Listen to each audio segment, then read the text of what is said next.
Court থেকে আসছি, হ্যাঁ, আমি কোর্ট থেকে আসি। আমাদের মতো, আমার মতো অনেক অঞ্চলে বা অনেক জায়গাতে আমাদের লোক আছে, সব কোর্টের লোক।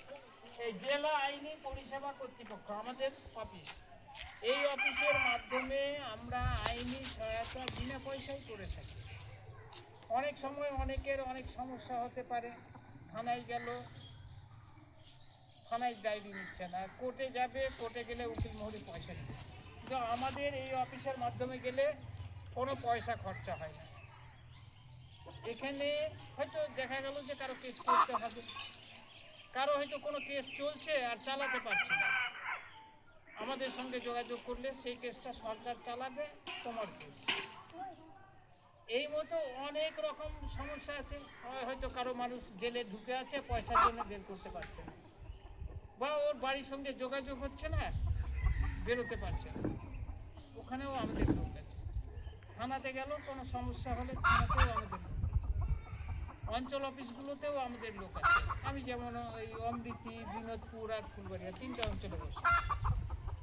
এই মতো আইনের সুবিধা, আইনের সঙ্গে জড়িত যে কোনো সমস্যা থাক না কেন আমাদের সঙ্গে যদি যোগাযোগ করে, আমাদের এই অফিসের মাধ্যমে সব রকম সহযোগিতা তাদের পাইয়ে দেয়।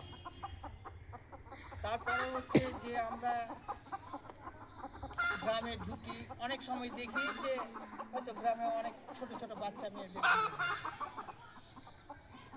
মানে এই যে একে বলে বাল্য বিবাহ, এর থেকে আমাদের দূরে থাকতে হবে। এতে ছেলেরও যে মেয়েটার বিয়ে হবে তার হয়তো অল্প বয়সে বাচ্চা হলো, মেয়েরও শরীর খারাপ হয়ে গেল, বাচ্চাটাও সুস্থ হলো, এটা থেকে দূরে থাকা উচিত। আইনের চোখে এটা অন্যায়। তারপরে হচ্ছে যে এখন দেখা গেছে যে নেশাটা খুব ব্যাপক হারে বেড়ে গেছে। নেশা খেয়ে এসে কেউ হয়তো স্বামী স্ত্রীতে ঝামেলা করছে, বাপ মার সঙ্গে ঝামেলা করছে, প্রতিবেশীর সঙ্গে ঝামেলা করছে। সেটা তো ও বুঝতে পারছে না যে ও কি ক্ষতি করছে নেশাকে, ওর শারীরিক অবস্থা খারাপ হচ্ছে, মানুষের সঙ্গে সম্পর্ক খারাপ হচ্ছে।